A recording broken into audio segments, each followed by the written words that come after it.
Well, US President Donald Trump has claimed that many long sought-after targets in Iran has been taken out by the US military. In his latest Truth Social post on the West Asia war, Trump said it is a big day for Iran, while touting US military successes. This after the US Central Command announced that 2,500 Marines and another 2,500 sailors have arrived in West Asia. Their arrival is keeping the number of American troops in West Asia at over 50,000, roughly 10,000 more than usual. And this as the Trump administration mulls the next step in the month-old war in Iran. Top Iranian officials have accused the US of plotting a ground invasion despite publicly pushing for a negotiated deal. Israel and Iran are still exchanging fires.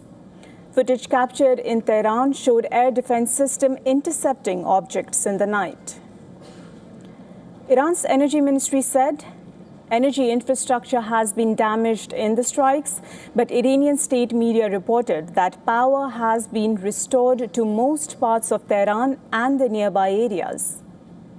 Israeli military claimed to have bombarded Iran with an intense wave of airstrikes on Sunday, hitting Tehran with over 120 munitions in 24 hours. A university in Iran's central city Isfahan said that it was hit by airstrikes for the second time since the war erupted. This despite the clock ticking on Iran's Revolutionary Guard's earlier deadline for the US to formally condemn attacks on its universities in Tehran, warning that American university campuses in West Asia could face retaliation if no statement is issued by Monday noon. Iran's Foreign Minister, Abbas Araghchi, he has accused US as well as Israel of attempting to suppress knowledge through violence and intimidation.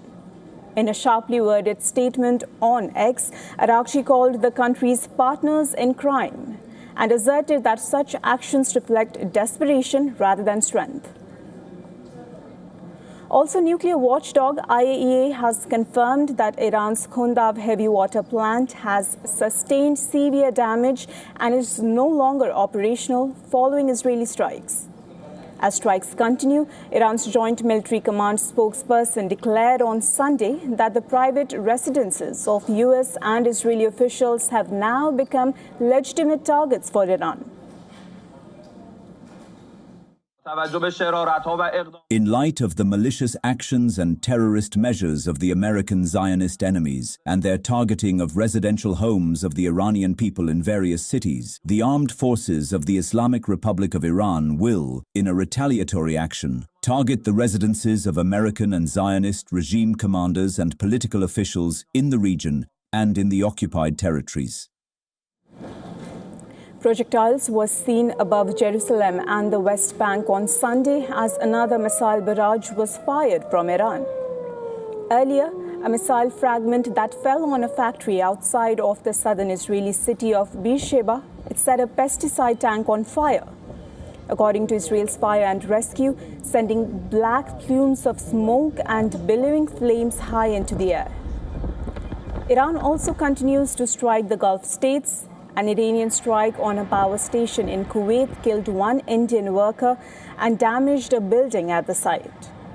This, according to the Gulf states' electricity ministry, and Saudi Arabia's defense ministry has also said its forces detected and intercepted 5 ballistic missiles aimed at the kingdom's eastern province.